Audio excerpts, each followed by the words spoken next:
So I took the time to rewatch the Shin Megami Tensei Devil Survivor 2 anime, and I'm trying to gather my thoughts together because I don't know what to think about the anime even after watching it a second time. Disclaimer here, I'm going to be spoiling some of the games, I'm going to be spoiling the entire anime, I'm going to be spoiling some of Evangelion, so please do not watch this video unless you have any idea what I'm talking about. But hell, you can stick around if you want. I don't care. But yeah, I'm still trying to gather my thoughts of the anime together to try to figure out why. Just why? Okay, before I even start this video proper, why Devil Survivor 2 of all things? Not that I hate the game. I really do enjoy the game, but why not Devil Survivor 1? Why jump straight to 2? And then have an anime.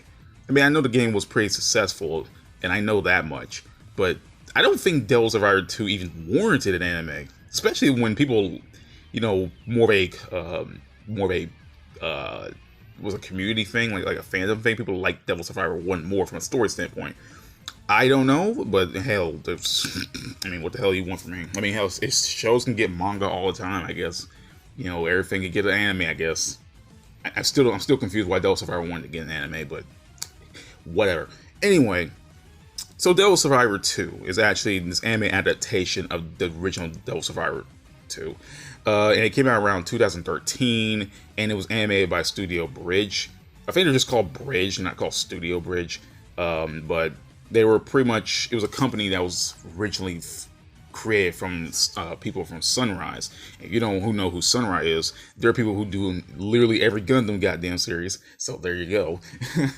I gotta talk about the animation before I even start about this. Like, this animation in this show is really, really good. It looks nice. The one thing I like about Devil Survivor 2 is the atmosphere regarding the animation and whatnot. The characters look great. The animation looks pretty good. The atmosphere is pretty nice. It's just the show looks really, really good. That's like one of the main positives I have about the show. The show really looks good.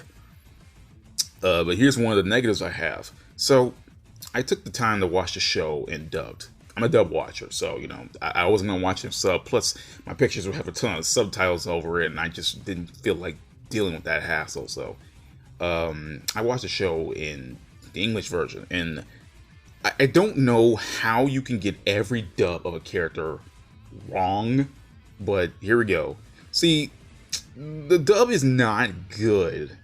I can't tell his direction or just the people. I personally, I believe that the people who were chosen to voice these characters were poor choices.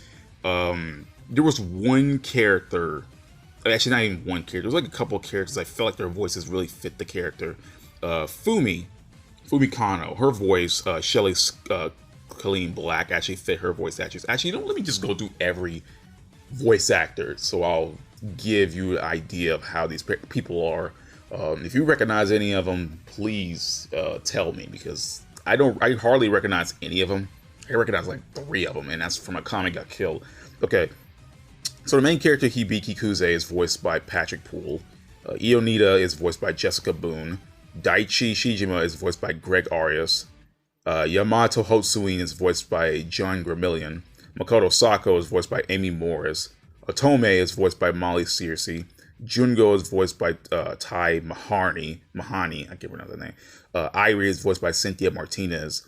Fumi is voiced by Shelly Colleen Black. Hanako is voiced by Joanne Bonasso. Joe is voiced by Mark X. Lukowski. Ronaldo is voiced by Jason Douglas. Keita is voiced by Connor Leach, and Alcor is voiced by Elik Guardiola.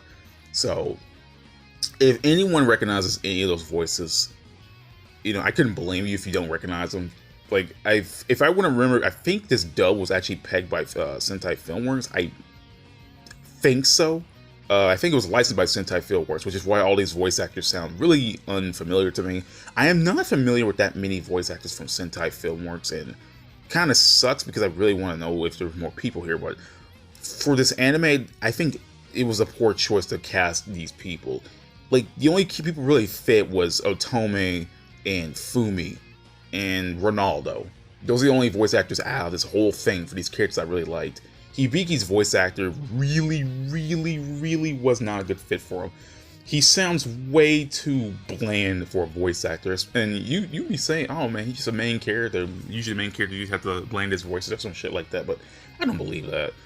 Like, Hibiki's voice of Patrick Poole was not a good idea, and Daichi's even worse. Greg Arias, I bet he's a good guy, but holy shit, the voice does not work at all. And I don't know how you get every voice actor wrong for the character. Like, I heard of Greg Arias before. I just trying to remember where he came from. I know he was Tomoki from Heaven's Lost Property, and I could deal with that. Tomoki, I actually liked his voice, but it just doesn't fit him, man. Like, it makes him Daichi sound younger than he is, and it's not good. It's not good. The voice doesn't fit too well. And keep in mind, I haven't played Devil Survivor Record Breaker, so, you know, I don't know what the true official English voice actors sound like, so, you know, don't at me, but these dub voice actors do not work. Like, Ito sounds just too much like a regular person talking rather than an actual voice actress. Yamato's voice does not fit his appearance whatsoever. Makoto Sako has the worst voice ever. Like, I don't know if this is direction, really, because I swear, I can't tell if this is really direction. I think these are just actual voice actors not sounding right, you know? Because I'm not much of a fan of Sentai. I've only watched a couple of their dubs, and I just realized that some of their dubs are not very good. But yeah, Makoto Sako's voice isn't very good. Otome's fits her fine. Jungo's is actually not very good. Irie's just gives me a headache.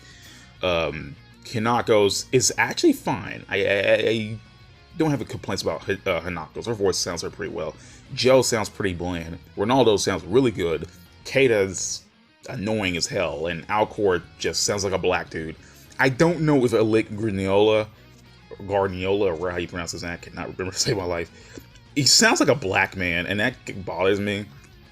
I tried doing some research on his name, and I know he was from Clanad. I know he did Yusuke Yoshino from Clanad, but I haven't watched the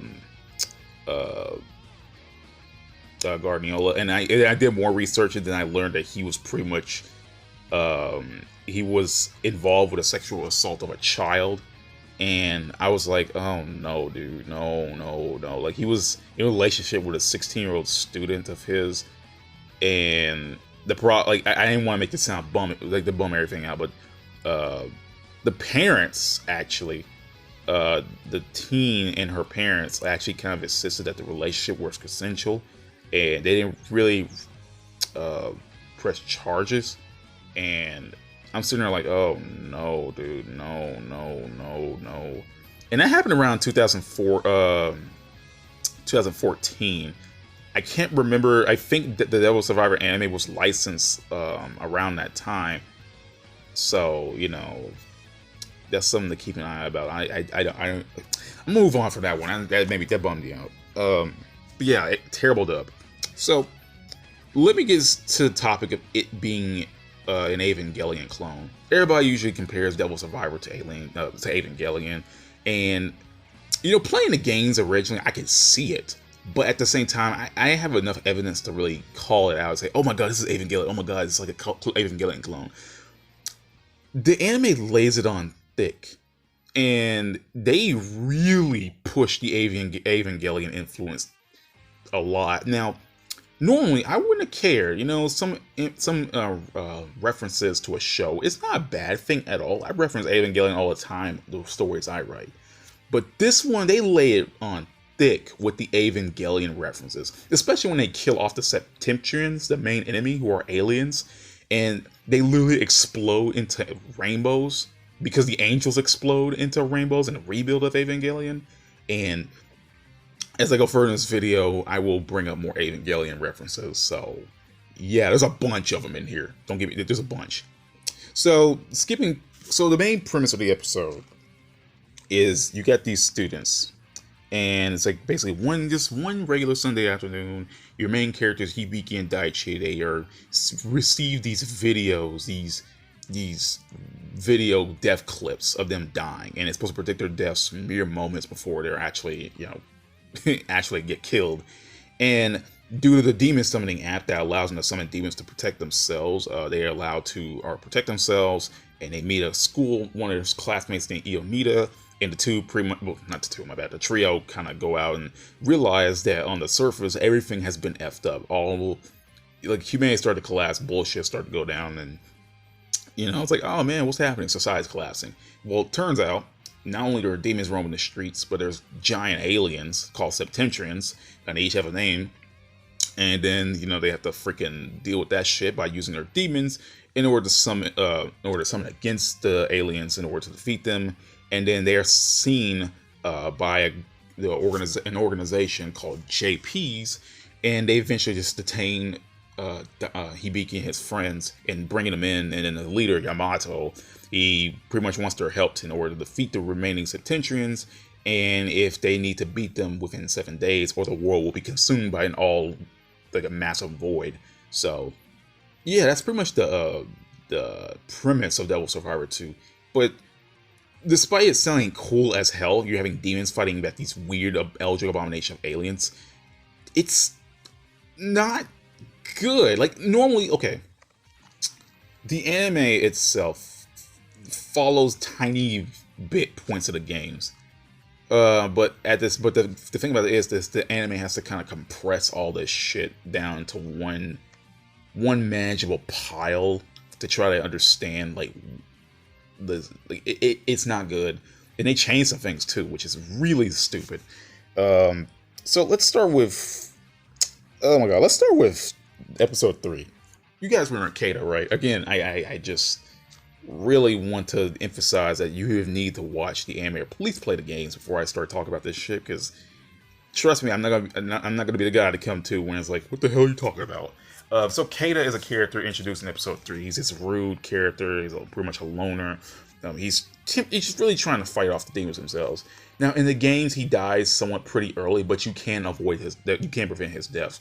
The thing about Devil Survivor 2 is that you're showing your friends' death clips on your phone app, the demon summoning app, Nasia, and then you're able to prevent their deaths moments before it happens in order to save them from their fate. So the first death clip that Hibiki sees outside of his friends is his friend, not a friend, Keita. Keita is pretty much an asshole in the game through and through, and I'm not gonna lie, when I accidentally let him die in the game, I kind of just let that alone because I was like, screw him. But Keita dies pretty early, despite being a much more manageable character here. The thing is, he dies in the episode he's introduced, and that's a problem with this show. There's no impact with the characters in their deaths. Actually, there's no impact with any character in this show. Like, the only character you can really feel for is Hibiki Kuze, the main character, and I don't know how to feel about that. Like, he's the main character, don't get me wrong. It's okay to feel for the main character, but holy shit. Anyway, Keita's introduced in episode 3 and dies within the same episode anyway, and it hits Hibiki hard. It hits him real hard, and then he blames himself for his death. Now, I could totally understand someone being upset for a person's death, but they treat it as if Hibiki was Keita's best friend, despite him just he wasn't an asshole in this version of the anime, but at the same time he just didn't warrant Hibiki going off on a rampage, acting like this loner badass, killing everyone. It was cool, but being cool with no weight behind it means nothing to me. Keita died, and Hibiki was depressed about it, and he was so depressed about it, he left JP's for a second. I'm like, okay, whatever. And the thing about Keita is, I don't know, I feel like they were going to kill him off really early, and yeah, the thing about this anime is that people die, and you just do not care. Honestly, you just do not care. I'll get into that in a minute. How insane, how this anime just doesn't give a shit. So, moving on from Keita, let's finally move on to one of the main characters, Daichi Shijima. Now, Daichi Shijima is a character, he's one of the main characters in Devil Survivor 2. And I don't have a problem with Daichi in the anime. I mean, not the anime, the games. The anime, he is just the worst. Honestly, his voice, obviously I already said Greg Arias makes him sound super annoying. but Daichi is pretty much worthless the entire show up to episode 11. The thing about Daichi is that he has demons, but they're all really weak demons, and it's like a running gag that he'll summon a demon, and they're not really strong, they're pretty worthless, they can't do anything. Though there was this one moment in episode 8 where he summoned this really small demon just for it to wave goodbye and peace out and cancel his own summoning because it saw how giant the Septemtrian it was going to fight was. That was the only moment that made me laugh from Daichi. Like, literally, the demon was so... It was like, he took one look at this giant Septentrian, he was like, peace, and canceled his own summoning, which I found really hilarious. Now, it took him to episode 11 till he finally steps up to the plate, and he was able to summon one of the most powerful demons in the entire series, that being Black Frost, which is pretty cool. Though, you know, having it say a giant hee-ho kind of ruins the whole intensity of the moment, but at least he summoned something. At least he summoned Black Frost. Though in the anime, they call it Jack Frost in both languages. In both Japanese and English, they call it Jack Frost. And I was like, why are they calling it Jack Frost? So apparently that's a translation error of sorts, because Black Frost in Japan is called Jaku Frostu. And Jaku literally means evil. But since it sounds like the Japanese pronunciation of the word Jack, they just rolled with it. And I guess that's okay. But anyway, yeah. Daichi becomes instrumental in fighting back the last Septentrian, so I at least was happy, but it was too late, honestly. Keita, like, they try to play up Keita, well, I say Keita, what I'm doing, they try to play up Daichi and Hibiki's friendship to, like, you know, make this moment for him summoning Black Frost and, you know, more emotional moments to see more weight, but at the same time, Daichi has done nothing but be a hindrance the entire anime, and that's what really gets me. They try to treat this thing as like it's super intense, but at the same time, he has done nothing to really warrant to care about. Like, honestly, I feel nothing for Daichi because he's just been nothing but a hindrance the entire time. I know they were trying to play this whole moment of like he was still being weak until the moment he can have his time to shine, but considering this anime is so rushed, the moment he has time to shine, he just dies later. So that's what's the point. But anyway, yeah, I think the only character that I really got attached to was Ronaldo. Ronaldo was pretty cool. Like, for the short time he was on the series, he was pretty cool. First of all, he had one of the best voices in the show. He had a somewhat decent design. You know, he didn't look overly designed. He looked out for his men. He took advantage of whatever the JP. He took advantage of the JP whenever he could, because there was this time where he was actually a member of the JPs before he defected once knowing how they were pieces of shit. So he left, and he's been working underground somewhat, trying to get information on Yamato and the Hotsui family. And then when he was able to get enough stuff, he kind of had to be roped back into to the JPs through Yamato. And when they were having physical examinations, he's like, you know, I'm taking advantage of whatever the JPs have. They got medicine. They're doing medical checkups.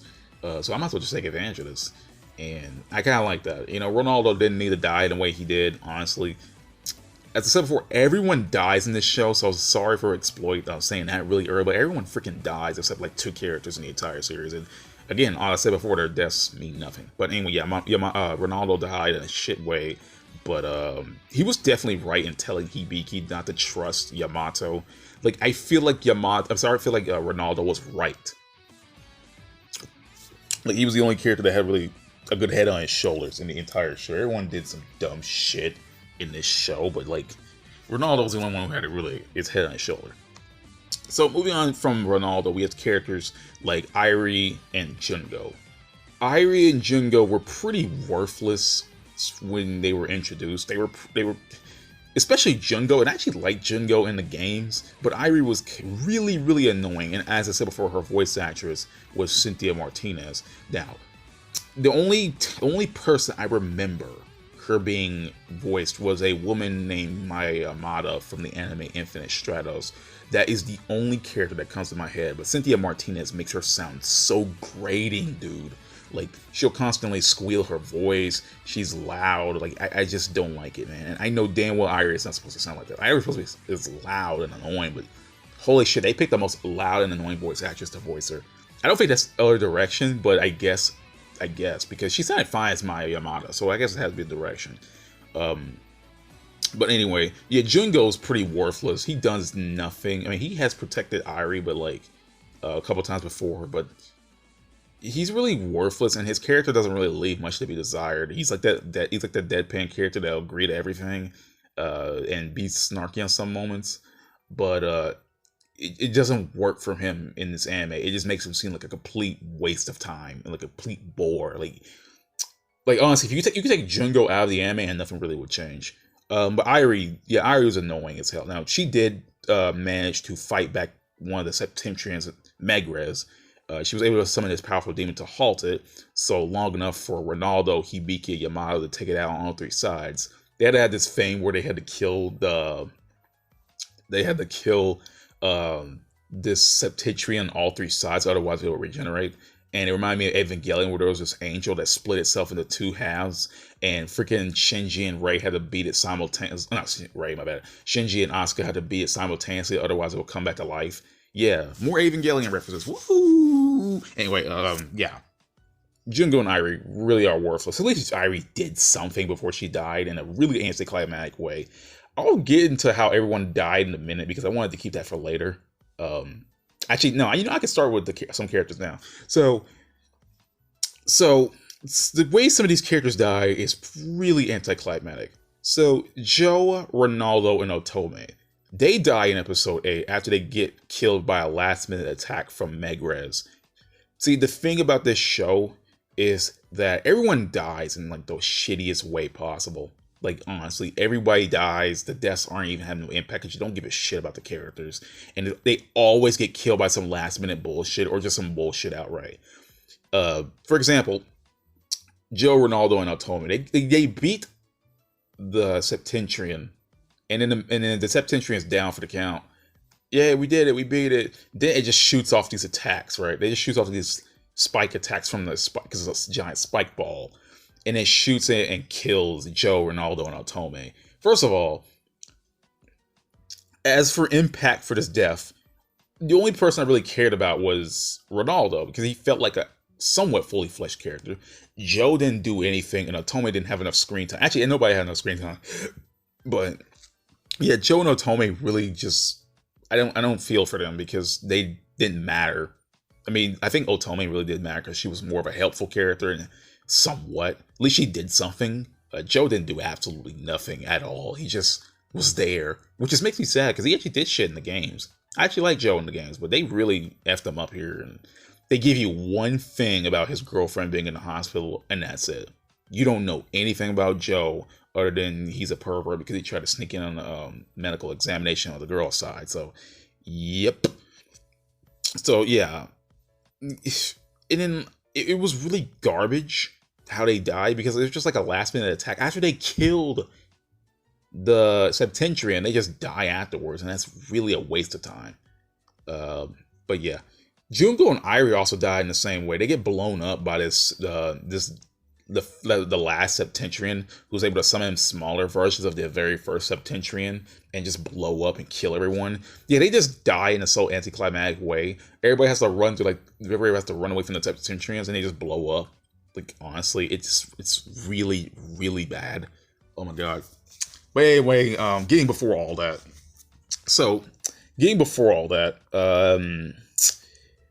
Alcor. Alcor, one of the main antagonists, I call him, I guess. The dude is literally Kaoru from Evangelion, honestly. The dude is literally Kaoru in every sense of the word. He has gray hair. He's constantly going on and on about humanity. He pursues the protagonist. He's a humanoid version of the very alien-like enemies that the heroes have been fighting all along. Kaoru, angels. Alcor, Septentrians. And even the bridge scene with him and Hibiki literally somewhat mirrors the scene where Kaoru met Shinji for the first time, where he was sitting on that high place and looking at the sunset. Honestly, it's literally the exact same thing. And again, the Evangelion references, I don't care, but damn it, dude. There's so many, dude. It's starting to feel like they're just doing this on purpose now. But yeah, Alcor. I don't know. Alcor's okay.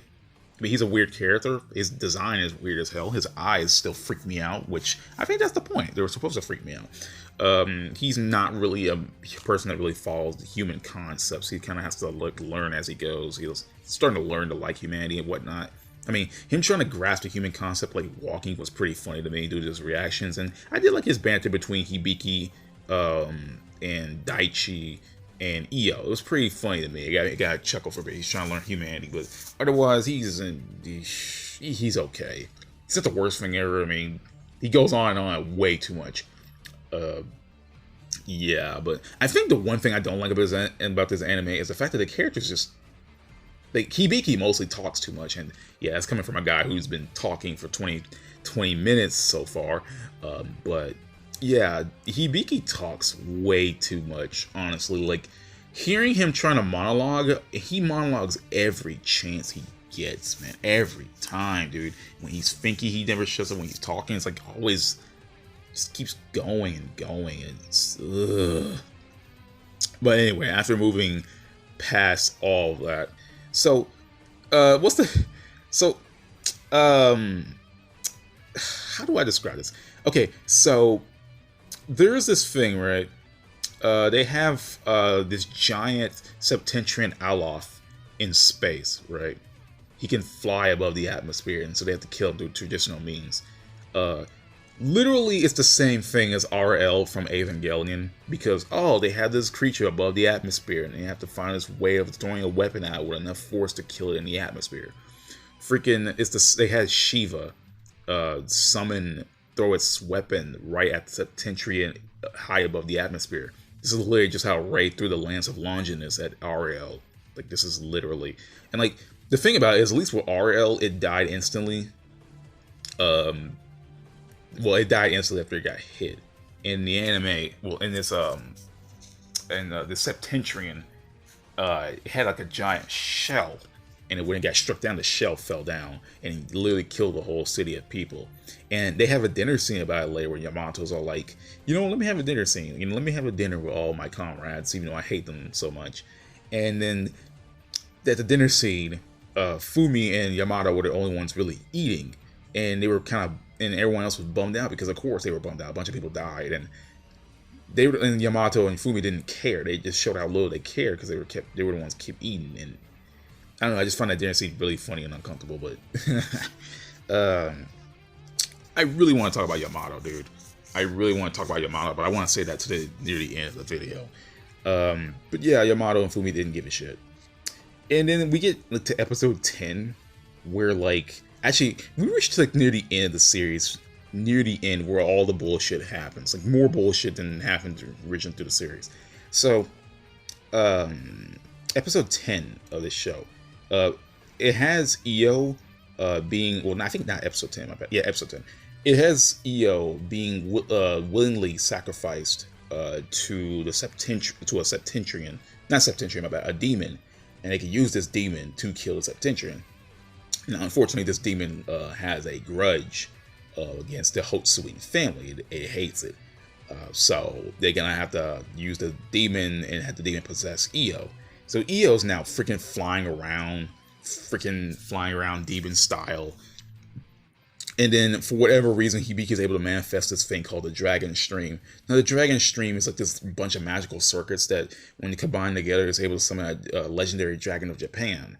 And Yamato, so far, has only been the one able to use the Dragon Stream. But since he wasn't able to manifest the dragon himself to use it, he had to, kind of put all these magical circuits together and summon the dragon to fight on his behalf.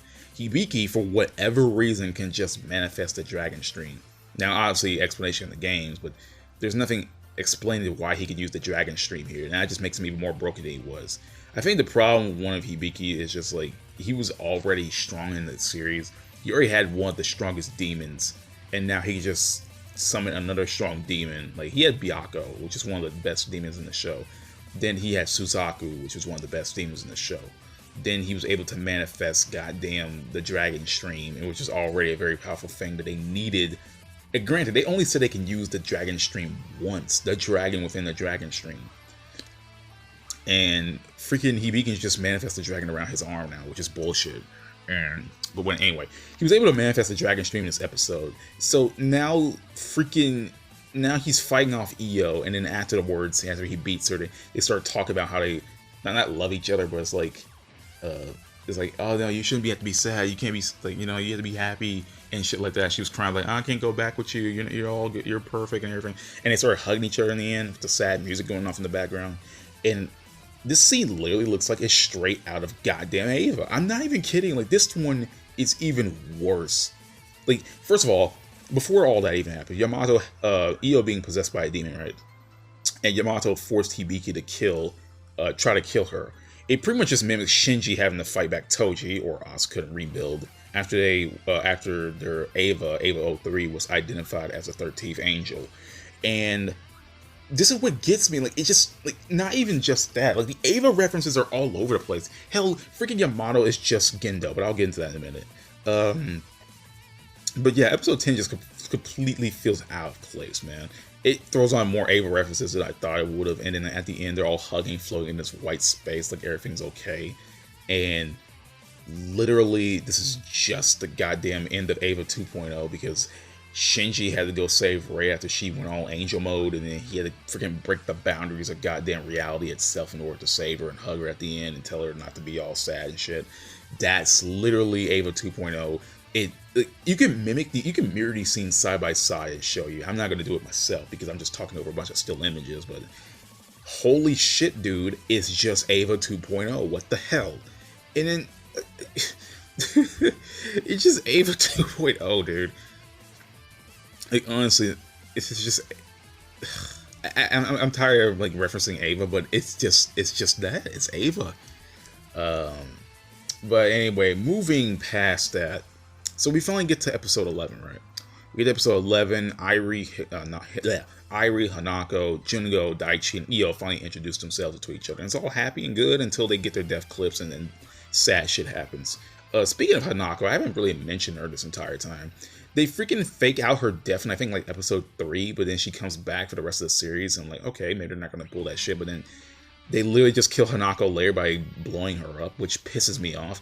Like, as I said before, Irie, Jungo, and a couple other characters get just, just killed by dumb ways. Like, Irie and Jungo get killed by an explosion. Hanako gets killed by one of the same explosions. And Otome, Joe, and Ronaldo get killed by by like a bunch of spikes killing them and shit. And I'm like, okay, these deaths are very anticlimactic. Why is this happening to me? They see their death clips, they show her dying, and they try to go fight their fate. So, later in the episode, they kill off Fumi via the final Septentrion. And, first of all, I don't think Fumi really needed to die. Like, what was the point of killing Fumi? Like, honestly, did that really contribute to anything? Like, killing Fumi, like, they had Fumi do one thing and try to cancel out the final Septentrion's, like, sound-based attack that took out all the other demons. And then Fumi is like, okay, I'm gonna summon my own demon trumpeter in order to cancel him out. And then then she dies, gets killed by a laser.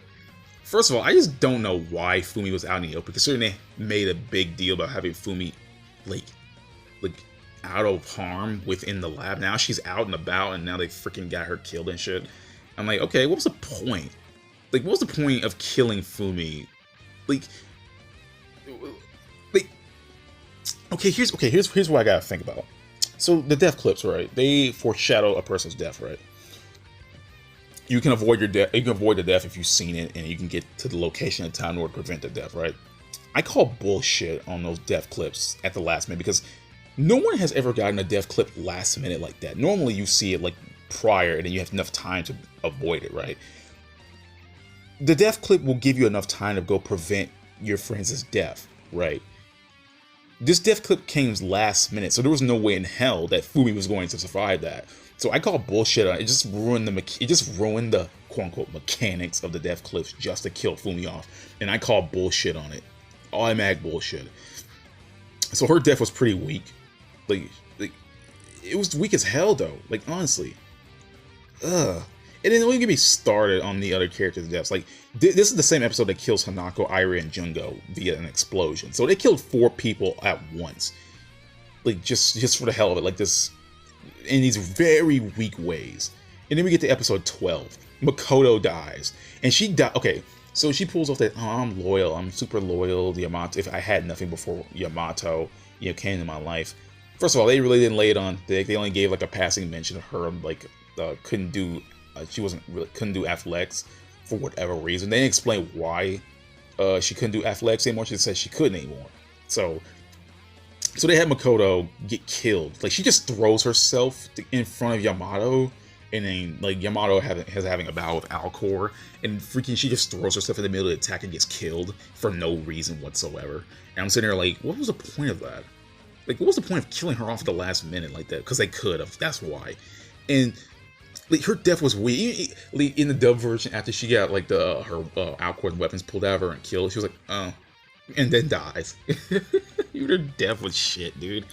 Like, Yamato doesn't deserve this shit. Yamato's been a dick nothing the entire anime. I'll get into him in a minute. I really want to talk about Yamato. But he's been nothing but a dick the entire anime. Like, no sign of redeeming qualities. But I'll get that in a minute.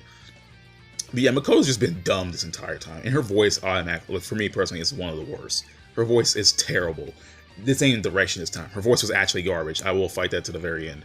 So, anyway, as I said before, Alcor was fighting Yamato. They were talking about how, oh man, friendship this, friendship that. And then Alcor attempts to pull off a suicide attack against him and Yamato. And then, for whatever reason, Yamato comes back. Like, okay, so they seal themselves in like, Alcor seals themselves in like this giant wired, like, barbed thing to kill them both. We don't know how Yamato came back. It just literally shows that Yamato rising back down, like, not rising, but back, it's descending down. It's like, oh, I'm alive, woohoo, yeah, I killed, like, they didn't even say if he killed Alcor. Like, no one knows how Alcor died.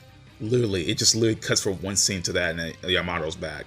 And, speaking of Alcor, and this is a game-related thing, by the way, this is actually a game, they reveal him as a Septentrian way early than he was revealed in like Devil Survivor 2.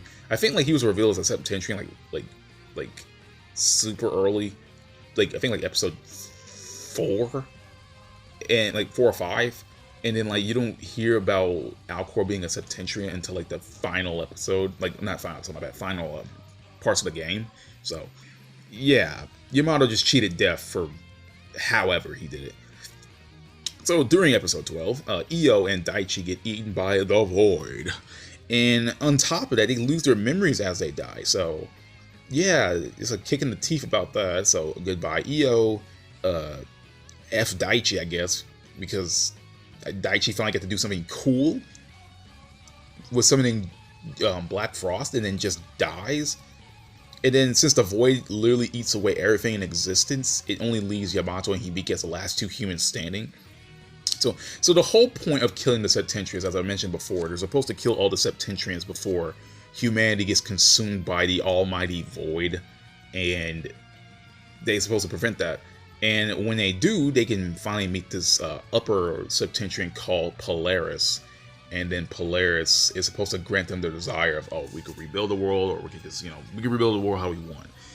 So that's the whole point of this, and now Hibiki and Yamato are the last man standing. So Hibiki tries to pull this bullshit about we're friends at the last minute, oh man, we're friends, we're supposed to be friends, guys, we're not supposed to fight, and or shit like that. And I'm sitting here like, dude, why Yamato though? Like, you can't just pull this shit off last minute. This is dumb. Yamato has been nothing but a dick from when he was a kid. He was nothing but a jackass. He's just been nothing. He's been a jerk this entire time. He had no redeeming qualities whatsoever. Literally, Yamato had nothing in regards of a redeeming quality. He was a horrid person. He let tons of people die. He didn't give a shit when other people died. He just didn't care, dude, at all. And at least I think in the games they had him somewhat care. It's been a while since I played Devil Survivor 2. But in this anime, he does not give a shit about anyone at all. Nothing. They try to pull off a redemption thing for Yamato at the very end. It doesn't work. And for whatever reason, Yamato's the final battle of the show. And I know for damn well he wasn't the final battle of the games, if I remember correctly. But in the last episode, they try to pull this bullshit about Yamato. Like, oh man, we were friends, And I'm like, Why? Why would you guys do that, man? This ain't Persona where you can try to pull that shit off. This is goddamn Shin Megami Tensei. Then again, Devil Survivor 2 feels more like Persona than a SMT game, but still, I know they didn't try to pull this bullshit off in the games, dude. No freaking way, man. This was Devil Survivor 1. They kick your ass for shit like that, trying to be all friendship-y in the end of the goddamn world. No! Yamato's been nothing but a dick. He led your friends to their deaths, dude. Hibiki's been nothing but defiant against Yamato's entire time. They try to pull it off by, oh, Yamato telling Hibiki to judge him and stuff like that. So, oh man, if you're the last person standing, you should judge me if you're willing to go so far for me. But no, it doesn't work. It doesn't work. Judgment my ass. So in the very last episode, they finally introduced Demon Fusion. So, like, now they want to introduce Demon Fusion. It's been hinted that they fused demons before, right? Because like everyone else is like using fused demons. Like I know Kukurihime is a fused demon, or a bunch of other demons in the show. I'm not gonna name by name right now, but yeah, they're fused demons. So like anyway, Yamato can finally summon Satan. He uses the two demons at his disposal to summon Satan. Okay, not the demon Satan, not the real Satan. So, as I said before, this is what gets me. How come Demon Fusion wasn't brought before? Yamato had clearly fused demons. Zhao Gongen is a hard demon to get a hold of because it's a fused demon. And like both Persona is a fusion Persona, and I know for a fact it's a fused demon in the SMT games. So like, what the hell? I know so many people just summon the demons from the void. Like not the void, the devil summoning app. I could totally get that, but like, what the shit, dude? So, and the thing is, he wants to achieve this new world. He's sacrificed a bunch of people to do it. He's made it this far, but despite wanting to do that, he keeps trying to egg on Ihibiki to kill him, and it pisses me off, dude. Like, why? You made it this far. You're not gonna do one final stand, some bullshit. No, you want Hibiki to kill you. And on top of that, Yamato just feels like Gendo without all the qualities that make Gendo. Like people like Gendo. People hate Gendo, but Yamato just feels like a weak version of Gendo. They lay it on thick about the references to Gendo and shit like that. They even have a one scene where it's just Daichi arguing with Yamato, and it just feels like Shinji doing the same thing. Like, oh my god. So anyway, now Hibiki can finally use Demon Fusion for the first time in the show, and he fuses all the demons of his dead friends, don't know how he's able to do that, along with his own demons to create Lucifer to fight back Yamato's Satan. Yeah, really, really, really subtle there, guys. Yeah, Lucifer versus Satan. Oh my god, of course. Symbolism. Come on, man. Come on, guys. Come on, man. I mean, freaking in Persona 5, we had freaking Santaniel shoot the goddamn face off of Yaldabaoth. At least that could be justified as not being so on the nose about it. This was really on the nose. But anyway, after Yamato dies, Hibiki's able to create a brand new world where everyone's alive and living out their lives normally.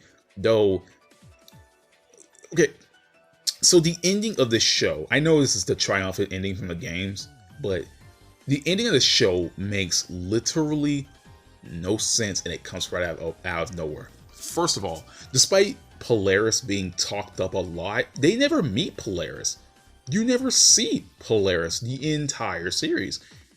Literally right after the Yamato fight, Hibiki hugs Yamato, and then literally after the commercial cuts, the little eye catch ends, the new world is created. You don't see Hibiki talking to Polaris. You don't see, like, the ending just comes flat out of nowhere.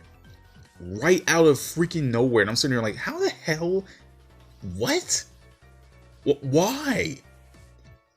Like, honestly, the ending comes straight out of completely nowhere. You don't even meet Polaris after going through the whole shit to try to meet Polaris. Then, for whatever reason, Yamato and Hibiki are the only ones able to retain the memories of what happened, which is weird because everyone else doesn't remember. Literally no one else. Io doesn't remember, Daichi doesn't remember, Otome, Airi, all the other characters, they don't remember shit. But for whatever reason, Hibiki and Yamato remember. Now, you could explain as, oh, they were the last two humans standing, no, I actually can't explain it.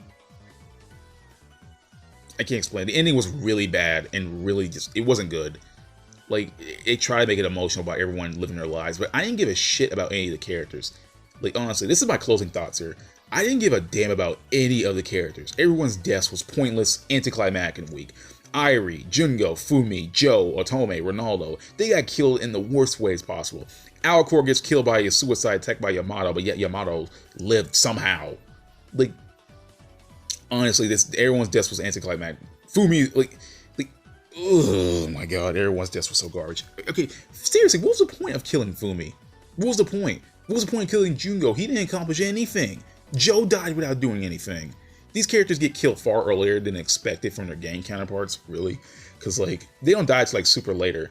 I think the first deaths you experience in the game that revolve around the damn Nasia is, I think, Hanako's.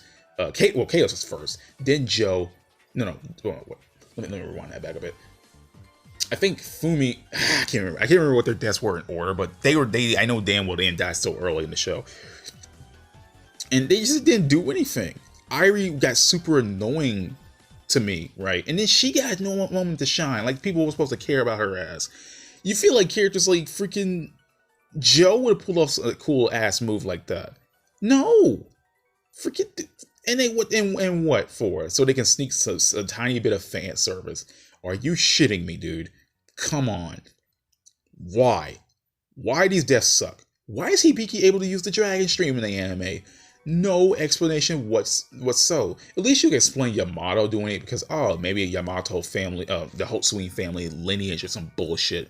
No, freaking Hibiki has literally no reason to do so. So, yeah, that was shit. You know, the characters meant nothing to me. They literally meant nothing to me, and I like these characters in their games. In the anime, they meant absolutely nothing, and their deaths were just there for shock value. This is literally what people think of Evangelion. Everyone dies and the world is over. This is what everyone really thinks of Evangelion. Don't get me started about how the void just feels like instrumentality, except that at least like this feels like this Infinity feels like the end of the Evangelion manga.